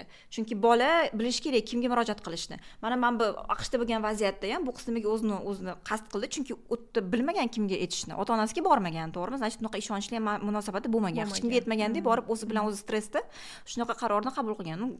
Strashno, qo'rqinchli narsa demoqchiman-da. Bu yerda boshqa mexanizmlar bo'lish kerak demoqchiman. Qo'llab-quvvatlovchi mana shu ayniqsa voyaga yetmagan shaxslarni и уже boshqa odamlarni ham o'sha qanaqadir mana shu xatti-harakatlar sistematik bo'lsa, tizimli ravishda bo'lsa, konkret shaxsga target qilingan bo'lsa, chunki kiberbullying nafaqat ijtimoiy tarmoqlarda telefoningizni topib yozishi ham mumkin, anonim akkauntlardan yozishi mumkin. Masalan, qanaqadir email, keyin afsuski eng jiddiy narsa ko'pincha, что mana shu kiberbullying keyin oddiy hayotda ham qanaqadir bir huquqbuzarlikka olib kelishi mumkin-da, shu vaziyat, shu jiddiyligida masalan. Shuning uchun buni oddiy haqoratdan biz ajratishimiz kerak. O'shanda bunaqa suiiste'mol bo'lmaydi. Biz mana shu konkret omillarni ishlab chiqishimiz kerak, yoki o'ylashimiz kerak men nazarimda. Endi bu ma'lumot biz muammoni xos hal qilmaymiz deyapmiz, butun biz siz bilan o'rgandik-ku yaqinda. Hamma davlatlarda bu muammo, hamma har xil yondashuv qilyapti. Har xil o'sha so'zlar bilan ta'rif beryapti shunaqanaqalarga, lekin biz eng jiddiygilarga olib berishimiz mumkin. Haqoratdan uni bundoq surib qo'yib, siz aytgan ishda u blogerda men to'liq qo'shilaman, noto'g'ri bo'ldi hozir o'sha sud praktikasi umuman noto'g'ri ketyapti. Bu yerda prosta u o'zini fikrini shunaqa so'zlar bilan ifodalayapti. Ha, to'g'ri, guruhlarni anaqasi bor, lekin bu huquqiy nuqtai nazardan endi kechirasiz, biz paktga qo'l qo'yganmiz. U pakt bizani qonunchilik bizani bo'lagi. Aytishdi-ku, o'sha xalqaro huquq bizani huquqiy tizimimizni bo'lagi deyishdimi? Biz majburmiz ularni qo'llashga. Значит, bu nuqtai nazardan u inson himoya bo'lishi kerak. Значит, uni advokati bu konsepsiyani ham bilmaydi, sudyalar ham bilmaydi, ular uni qo'llashmaydi. Biz uni mana shunday o'rganish, masalan, shuni yo'nalishda ketishimiz kerak-da. To есть, men aytmoqchimanki, bizani internetdagi o'sha umuman mana shu munosabat yoki diskussiya o'sha davlat organlari bilan, huquqni muhofaza qiluvchi organlar bilan shu masalada bo'lishi kerak. Biz qanaqa qilib mana shu jinoyatni, huquqbuzarlikni qanaqa ta'rif beramiz unga, qanaqa priznaklar beramiz, mana shu jinoiy huquq bo'yicha ekspertlar, doktor naukalar bor, ular shug'ullanadi. Bu bilan masalan dissertatsiyalar, bilmayman, kimdir hozir yozyaptimi dissertatsiyalarni kiberbullying bo'yicha, qanaqa kvalifikatsiya qilish. Chunki bu shunaqa qiyin savol. Endi biz hozir huquq berilib ketyapmiz, lekin bu muhim narsa-da. Chunki mana ertaga men ham oddiy o'sha nozirman-da. Endi menga o'sha JK meni instruksiyam-da. Menda instruksiya yo'q bo'lsa, men to'g'ri xatti-harakat qilmayman. To'g'rimi? Bir tomondan ularni ham ayblash voqlikda. Sudyalar ham xuddi shu. Ularga ham o'sha anaqa kerak, konkret o'sha instruksiya, omil kerak, asos kerak. Keyin ular u asosda anaqa kerak. O'sha sud praktikasini sekin-sekin olib borish kerak-da. Bizda hozir hamma narsa shu haqoratni qamalasan bo'lyapti-da. Hatto bitta haqoratga. Это слишком demoqchiman-da. То есть hozirda jarima bor-ku deyapmiz. Biz hozir nima dedik? O'zbekiston nima dedi? Biz liberalizatsiya qildik. Tuhmat bilan haqoratga bizda qamalish emas, shtraf deyapmiz. Shtraf. Katta axloq tuzatishlar. Yoki axloq tuzatishlar deyapmiz-da. Bo'ldi, biz unaqa qamamayapmiz deyapmiz. Hamma hech kim. Lekin undan tashqari yana ko'p boshqa moddalar bor, kechirasiz bizda. Kodeksimizda. Undan tashqari, prosta bularni biz eng ko'p ko'ramiz. Shuning uchun men aytaman, bizda konkret omillar kerak, bolalarni himoyalashga alohida urg'u berish kerak, menimcha. Bu bo'yicha menimcha alohida bir o'tirib gaplashish kerak. Da, gaplashamiz. Chunki haqiqatda ham juda ham aktual, juda aktual mavzu. Bolalar umuman alohida yo'nalish, alohida kategoriya menimchalik bu masalalarni ko'rib chiqishdi. Lekin mana shu kiberbullying bo'yicha umuman gapirganda, men masalan kiberbullying og'irroq ko'rinishi deb bilaman. Haqorat bu mayli nima deydi, точно bitta shaxsga qaratilgan. Sudda hal bo'lsin deyapti. Bir-biri bilan o'sha yerda bahslashsin deyapti. Sudya hal qilsin. Sudya hal qilsin, sudyalarimiz ham aytganimdek endi o'rganish uchun urinib ko'rish kerak-da. Xuddi siz mashina haydashni o'rganmoqchi bo'lsangiz, o'tirasiz, baribir rulga, to'g'rimi? Haydaysiz, qo'rqsangiz hamda, xuddi shunday narsa biz unga urinib boshlamasak, u hech narsa o'zgarmaydi hozir bizda. To есть bu sekin-sekin rivojlanadi. Endi masalan o'sha har xil o'qishlar, masalan, xalqaro tashkilotlar hozir har xil treninglar qiladi, hozir sudyalarga ham, prokurorlarga ham, uni bilaman. Endi bu narsa agarda mana shu tarzdagi nizolar ko'payadi baribir. Albatta, chunki ham ko'payib hamma ijtimoiy tarmoqda, bizning real munosabatlarimiz hammasi internetga ko'chgan va albatta o'ta yangi ko'rinishlar chiqib kelyapti va ayniqsa sun'iy intellekt paydo bo'lgandan keyin, bilasiz, mana yaqinda hattoki men ko'rdim, Senat raisi Tanzila Norboyevani deepfake qilib, umuman bir bu dezinformatsiya deymiz. Bu dezinformatsiya, то есть bu kiberbullying emas, bu konkret o'sha dezinformatsiya jiddiy ko'rinishi. Lekin qarang, to'g'ri, dezinformatsiya, lekin mana shuni tushunmagan, bilmagan odamlar bu orqali bullying qilishi mumkin-da. Ya'ni shaxsga qaratilgan, ya'ni dezinformatsiya, ular intellektdan foydalanib, yolg'onligini bilmasdan, o'sha odamga nisbatan massiviy kiberbullying qilish mumkin-ku. Buni natijasichi, buni oqibatichi, ya'ni buni zararichi, mana shu masalalar ham bor-da. Bu dezinformatsiyani turi, bu ham alohida gaplashishimiz mumkin. Bu alohida masala. O'sha yolg'on ma'lumotlar deymiz-ku bizda qonunchiligimizda. Bu dezinformatsiya chunki jiddiy o'sha siyosiy, ijtimoiy asoratlarga olib kelishi mumkin. Chunki odamlar bilmaydi bu fake deepfakeligini. Bilmaydi. Ular ishonadi. Real shunaqa mana shu siyosiy shaxs, mansabdor shaxs shunaqa debdi deb, keyin undan keyin har xil o'sha aqllar bo'lishi mumkin. Bu o'ta jiddiy narsa. Bu bilan albatta bu o'sha informatsion xuruj, bu bilan albatta kurashish kerak davlat, hukumat o'rnaqasida. Lekin bu yerdagi prosta bizacha aholi bilan ham bir tomondan ishlashimiz kerak. Odamlarda menimcha madaniyat ham yo'q. Yana bitta narsa, mana aytamiz-ku, kiberbullying mana menga ham yozishadi-ku, nima qilish mumkin? Kiberbullying, haqorat. Menda dejurniy ответ afsuski. Aytaman, o'sha ichki ishlar ariza berasiz deyman, hamma skrinshotlarni saqlab qo'yasiz deyman. Hammasini o'sha o'zingiz turadigan ichki ishlar yoki nozirga borib yozma ravishda ariza yozasiz deyman. Ularda alohida bo'lim bor. Ular mana shu shaxsning kimligini aniqlab, uni javobgarlikka tortishi mumkin deyman. Yoki yana bitta narsa deyman, o'sha ijtimoiy tarmoqning o'zining mexanizmlari bor. Siz mana shu sizga shunaqa izohlar yozayotgan shaxsni bloklashingiz mumkin deyman. Lekin bloklashdan oldin birinchi shu hamma skrinshotlarni saqlab qo'ying deyman. Yoki izohlarni o'chirib yubormang. Birinchi saqlab qo'ying deyman-da. To есть mana ijtimoiy tarmoqlarning o'zida ham hech kim masalan Instagram anu konfidensiallik anaqasiga kirib o'qimagandir.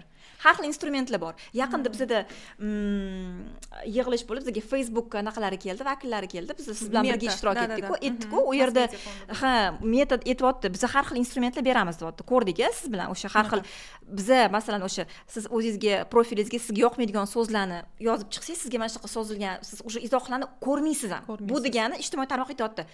Bunaqa izohlarni biza senga ko'rmaslik imkoniyati beramiz deyapti-da sizga. Umuman ko'rmasang-da, mana shu masalan o'sha so'kinish so'zlarni yozib kirgizib qo'ysangiz o'sha joyga, bo'ldi. Avtomatik ravishda profilingiz chiqmaydi. U izohlar sразу bloklanadi-da. Yoki o'sha shaxsni bloklab qo'yish. Keyin bolalarga spetsialniy profillar, maxsus profillarda o'sha bolalarni himoya qilish anaqalari bor. Bizda odamlar bu narsani bilmaydi. To есть men aytmoqchimanki, o'sha raqamli bilimlarni oshirish kerak, gigiyena maktabdan boshlash kerak menimcha. Hozir chunki bolalar maktabdan boshlab gadjetlarni o'qitadi, lekin yana bitta qoida bor. Samolyot uchgan aytadi-ku, nimadir bo'lsa, samolyot qulayotgan bo'lsa, kislorodniy maska tushadi-ku. Значит, birinchi o'zingga taq deydi, keyin bolangga. To есть bizda aytmoqmanki, biz ota-onalar o'rgataylik. To есть birinchi biz bu narsaga o'sha bolani yonidagi bo'lgan kattalarni o'rgatishimiz kerak. Значит, bu ota-onasi, o'qituvchilari, to'g'rimi, qanaqadir o'sha trenerlari, vajatiylar bo'lishi mumkin, lagerlarga borsa, to'g'rimi? O'sha kattalarni o'rgatishimiz kerak. Ular mana shu bilimlar orqali bolalarga ham o'rgatishi mumkin-da. Yana bitta narsa, yana bitta o'sha aytdik-ku, odamlar ijtimoiy siylashni xohlaydi. Chunki nimaga ko'pincha o'sha hate yozadi? Siz dunyoqarashingizga chunki boshqa unga o'xshagan, un bilan bir xil fikrli odamlar keladi-da, uni qo'llab-quvvatlab yozadi yana hate. Yana bitta statistika bor, aytilyaptiki, ko'pincha foydalanuvchilar internetda aksariyat o'zi kuzatuvchi. Hamma ham yozmaydi. Shunaqa. Kuzatuvchi, mana 60-70% passiv kuzatuvchilar-da. Men aytmoqchimanki, mana shunaqa vaziyatda kuzatuvchi bo'lishimiz kerak emas ekan, chunki biz kiberbullyingga guvoh bo'lsak, psixolog aytibdi, sizda guvohlik travmasi bo'ladi. Siz ham travma olasiz deyapti. Siz o'zingiz ishtirok etmayapsiz, yozmayapsiz, qo'shilmayapsiz, lekin siz travma olasiz deydi. Chunki siz ertaga o'zingizni fikringizni yozmoqchi bo'lsangiz qo'rqib qolasiz. Samotsenzura boshlanadi. U aytibdiki, bartaraf etish uchun agarda biz o'sha o'zimizni o'zbek segmentimizda mana shu hate, so'kinishlar kamayishligi uchun biz o'zimiz harakat qilishimiz kerak. Kuzatuvchi bo'lishimiz kerak emas, jim turish kerak emas. To есть siz ko'ryapsizmi kimdirga mana shu hate yozilyapti? Yo izohda yozish kerak. Qanaqa bo'lmagan gap. Umuman bunaqa ohangda gaplashyapsiz. O'zingizni fikrlaringizni to'g'ri tarzda yozing. to'ppa to'g'ri gapirdi yoki qo'llab-quvvatlash yoki lichka yozishingiz mumkin, to'g'rimi? Shaxsiy agar qo'rqsa, qo'llab-quvvatlashgada o'shanda u odam mana shunaqa izohlar ko'paysa, mana shu so'kingan shaxsni anaqa qiladigan. O'y nima qilyapsan degan. U keyin o'zi sal anaqa qilib qoladi. Ya'ni Tushunadiki, jamoatchilikdan ajralib qolmayman deydi. Shunaqa. То есть bizada mana shu so'kinish jamoatchilikdan qo'llab-quvvatlovchi, sivilizovanный ravishda bahslashuvchi odam anaqaga ketishimiz kerak. Unga bizada kuzatuvchilarni takoy anaqa qilishimiz kerak-da. То есть men ham ko'rdimda aytdim, endi jim turish kerak emas ekan deyapman-da. Men ham ertaga ko'rsam yozaman deyapman. Lekin haqiqatda bu narsa bor ekan, chunki men mana shu 1-2 kundan beri Instagramimda shuni qo'yibman, Reels qo'ydim, keyin Stories qo'ydim. Qo'ygandan keyin ko'pchilikka mana anaqa qildi. Откликнуться qildi deydi. Ya'ni ayollar menga rosa yozdiki, voy, men ham shunaqa holatga uchraganman. Men ham shunaqa rahmat oxirigacha boring. Masalan, ba'zilar yozdi, menda sabr yetmadi, menda kuchim yetmadi, men faqat blok qildim, qo'rqdim yoki xohlamadim. Vaqtimni ketkazgim kelmadi, lekin siz hamma uchun qilyapsiz bu narsani, ya'ni rahmat. Ya'ni shunaqa alohida shaxsan o'zimga yozganlar ham bo'ldi, izohlarda ham yozganlar bo'ldi, to'g'ri qilasiz deb. Va ba'zi birlar balki endi men bilmadim, o'zi ariza yozishni o'ylayapti. Ya'ni mana shunaqa holatga tushgan, shu bo'yicha javobgarlikka tortish masalasini ham o'ylayapti. Ya'ni bitta-ikkita shunaqa bir qadamlar qilish kerak va o'sha hate qilganlarga, keyin men ko'radigan narsa yana bitta hate yozib ketganlarga men ko'raman followerlarim orasida ularga qarshi fikr yozayotganlar ham bo'lyapti. Men o'ylaymanki, mana shu aytganingizdek, ya'ni bu psixologik taraflama juda ham yaxshi. Ya'ni buni qo'llab-quvvatlash kerak, ko'paytirish kerak. Agar siz shaxsan o'sha odamga jim turmang deysiz. Ya'ni jim turmang. Jim turmang, sukut saqlamang. Albatta bu sizning qaroringiz, ya'ni hech kim majburlamaydi, bosim qilmaydi, lekin agarda siz shunaqa holatga guvoh bo'ldingizmi, fikr bildirib yozib keting. Shu yozgan fikringiz shu yerda qoladi, hech kim o'chirib yubormaydi. Buni nechta odam o'qiydi? Masalan, men o'zim ham bitta reelsimga, mana shu o'zbek tili bo'yicha yozgan reelsimda juda ko'p hate bo'lgan, eng katta hate o'sha yerda bo'lgan edi va men o'zda nozik masala edi. Ayollar til, shunday zo'ravonlik. Xullas, o'tda keyin men iltimos qilganman, o'zimni men ham fikrlardan iltimos izohlarda fikringlarni yozib ketinglar. O'sha yerda qolsin. Ya'ni mana shu hate yozayotgan, tushunmayotgan, nima haqidaligini bilmayotganlar o'qib, ba'zi o'qiydi, o'qiganda fikr uyg'onadi. Ya'ni qolsin o'sha yerda o'sha fikr va juda ko'pchilik o'zini fikrini yozib ketganida o'sha yerda va o'sha hali ham turibdi. Ya'ni ko'pchilik tushungan odam, fikrlamoqchi bo'lgan odam tushundi va bu narsa o'sha yerda qoldi. Ya'ni tepasida bundoq reels ochganingizda to'xtamay so'kish ketgan emas, katta abzatsda fikr yozilgan bu bo'yicha. Va bu narsa yaxshi instrument. Esingizda bo'lsa, biz Almatiga konferensiyaga borganimizda ham mediada, Qirg'iziston mediasi bo'yicha gaplashganimizda, mediada qanaqa qilib mana shunaqa ayollar huquqi yo'q shu bilan bog'liq kontentlarni mana shu hate bilan kurashsa bo'ladigan mavzu ko'tarilganda izohlar orqali deb aytishgan, esingizda bo'lsa. Izohlar juda ham zo'r instrument. Ya'ni izohlar orqali siz xuddi mana mahallada hamma gapirdi deb aytamiz. Kimdir so'kinib ketsa, "Qo'y" deydi-ku, jim turib nima deyapsan deydi. Izohlar ham shunaqa bir joyga aylanish kerakki, ya'ni fikr bildiradiganlar o'sha o'zini qo'llab-quvvatlamoqchi bo'lsa, shu fikrga yetib ketish kerak. So'kadiganlar keyin o'sha aytganingizdek, so'kish community-sidan qo'llab-quvvatlash community-si kuchliroq bo'lishi kerak. Men aytmoqchiman, u so'kish community-ga ketish kerak. Bu normal holat emas. Bizga bu yoqmayapti. Biz internetda normalniy ohangda yozilgan fikrlarni sivilizovanniy ravishdagi bahsni ko'rishmoqchimiz. Bizga so'kinishlik kerak emas degan bir naqa kerak. Agarda bizda mana shunaqa narsa ko'paysa, menimcha bizda aksariyat odamlar qo'shiladi. Hamma ham o'sha internetni xavfsizlik bo'lishini xohlaydi, to'g'rimi? Albatta. Hammani nazorat qilmasdan uni. To есть bu yerda mana shu narsa bor. Tavsiya-da, bu shunchaki biz o'sha MVDga ariza yozmasdan o'zimiz har kimimiz mas'uliyatli tomonidan qilishimiz mumkin bo'lgan degan savolga javob. Bemalol. Ko'ryapsizmi, sizga yoqmayaptimi, siz mana shu norozimisiz, yozing. Bunaqa ravishda siz gapirishingizga haqqingiz yo'q deb yoki nimaga unaqa ohangda gaplashyapsiz? Nimaga hurmat, sizda qanaqadir qobiliyat yo'qmi, o'z fikringizni boshqacha ayta olmaysizmi deb. To есть men aytmoqchimanki, cancel culture deyapman. Cancel behavior deyapman. To есть mana shu xulq-atvorni cancel qiladi deyapman. Shaxsni cancel qilib yormaylu. Shunaqa. Chunki men masalan shaxsni cancel qilishga qarshiman-da, chunki har bir odam xato qilishga. Bu ijtimoiy o'lim degani, fikrini o'zgartirishga ham haqli-da, masalan. Men o'shaning uchun bu ham yaxshi narsa, yana bitta narsa o'sha bir tomondan mana qanaqa tavsiya berish mumkin? Mana siz ignore qilganmisiz hate speech? Bu yordam berganmi? Qilganman. juda ko'p ignor qilganman, chunki endi juda ko'p yoziladi. Hammasiga ham borib aktivitariz yozishga vaqt bo'lmasligi mumkin. Ignor qilganman, javob bermaganman shunchaki, lekin meni o'rnimga javob berganlar bor. Ignor advokatlaringiz bor-da, o'sha. Advokatlarim bor, javob beradigan Masalan, mabodo o'sha nima qilishim mumkin? Maksimum menga yana bitta yo'li bor. O'sha menga yozilgan heytni screen qilib, storiesga chiqarib olasiz. Storiesga qo'yishim mumkin. Zo'r yo'l. Keyin ko'raman, o'sha storiesdan keyin rosa izoh yoziladi. Kamolaxon, sizga bitta tavsiya-da, storiesizda rubrika qiling, heyterlarning reytingi, oy itoklari bo'yicha oy heyteri degan unvon bering-da. Bizdan priz bo'ladida. Bilmayman, endi priz har xil bo'lishi mumkin. Qanaqadir znachok beramizmi, oy heyterimi, best goda, best heyter. Bundoq qilib. Best znachok qilasizmi? Zo'r bo'ladi menimcha. Odamlarcha menimcha juda ko'p bo'ladi. Olib chiqsa, g'alati bo'ladi. Shunaqa. Heyter. Почему нет? Ijtimoiy eksperiment qiling. Shunaqa qilsa bo'ladi, Hozir oxirgi chiqqan bepul uy mehnati haqidagi fikrimga ham rosa heyt kelyapti. Ayollar ishlamasin unda, nima ishlaydi, eri boqsin, qiynalayotgan bo'lsa deb aytishyapti. Lekin menga yoqqan izohlardan bittasi, ertaga xotining tug'ayotganda erkak doktor tug'dirsa unda, ayol doktor qidirib qolgan deb yozishyapti. Bo'ldi, shu bilan stop, to'xtaydi bu narsada. Ya'ni javob bir-biri bilan muloqot ketadi, lekin aytib qo'yishim kerak. Men ancha tushundim bu narsani. Ijtimoiy tarmoqda tanilmoqchi bo'lgan, auditoriyani katta qilmoqchi bo'lgan heyt yordam beradi o'rtoqlar. Qancha heyt yozmanglar, bu bizani besplatniy marketing qilyapsizlar degani. Ijtimoiy siylash bilan barobar bo'ldi. Shunday, ijtimoiy siylash bilan barobar va reyting qilamiz. Menimchalik yaxshi rubrika bo'ladi, bir oyda bir marta. Xullas, biz gapirishni boshlasak hech qachon tugatib bo'lmaydi. Kameraga qarab gapira qoling. Madina Husanna bilan gapimiz ko'p, gapiradigan, soatlab gaplashishimiz mumkin. Aytadi-ku, siz ham aqlli, men ham aqlli, biz buncha aqllimiz. Mushakar aytadi-ku, menga yoqadi shu gap. Lekin bu yerda albatta fikrlar hamjihatligi bo'lishi mumkin, lekin bir-biriga ikki xil nuqtai nazar bo'lishi mumkin. Meni nuqtai nazarim, siz nuqtai nazaringiz va men o'ylaymanki, bu mavzu hali tugagani yo'q. Bu mavzu aktual, bizim hamcha alohida o'sha deepfake'lar bo'yicha, alohida bolalarga nisbatan kiberbullying bo'yicha va umuman buni qanaqa qilib oldini olish, qanaqa qilib internetda qo'llab-quvvatlash jamiyati, hamjamiyatini qurish bo'yicha ham yaxshi bir podkastda olsak bo'ladi. O'zimiz ikkalamiz mehmon ham kerak emas menimcha.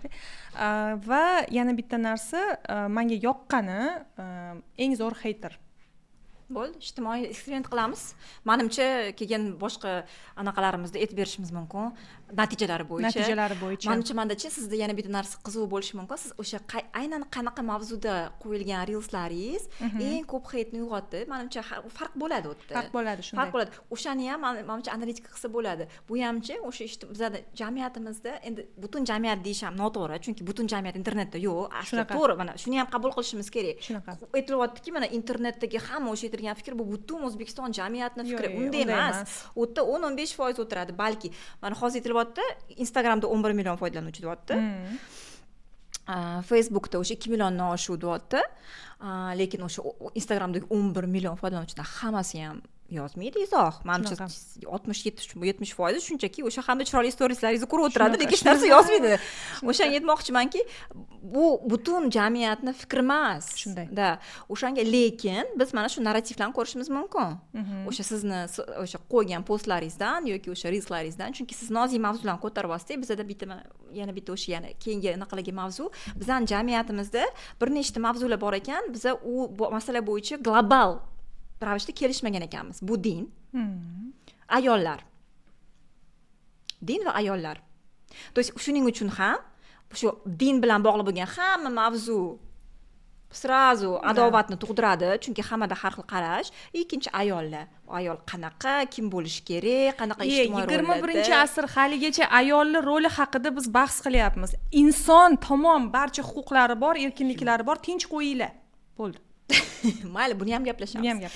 Endi unda masalani tugatish uchun o'sha kiberbullying bo'yicha balki qanaqadir o'sha tavsiya sifatida berishimiz mumkin. Birinchi navbatda o'zingizni o'sha profilingizdagi nastroykalarni tekshiring, chunki siz o'shanaqa izohlardan xoli bo'lish uchun sizga ijtimoiy tarmoqlar mexanizmlari bor, bemalol. Siz bloklashingiz mumkin, o'sha haqoratli so'zlarni kiritib, unga ko'rsatib, bunda izohlarni ko'rmasligingiz mumkin. Siz mana shu profilga jalb va shikoyat jo'natishingiz mumkin. Agarda shikoyatlar ko'p bo'lsa, bu akkaunt bloklanishi ham mumkin-da, to'g'risi. Keyin aytmoqchimanki, o'sha izohlarni endi bir tomondan ikkita yo'li bor. Ignor qilish ham har doim ham yordam bermasligi mumkin, chunki ignor qilsangiz bo'ldi, men xohlagan narsamni yozar ekanman deb Shunaqa. yana ham avjiga chiqishi mumkinda. Bir tomondan hozirgi kunda iloji bo'lsa sizga o'xshab показательный case qilib odamlarga ko'rsatib, bu narsa shunchaki sababsiz yoki asoratsiz bo'lmaydi deyishingiz mumkin.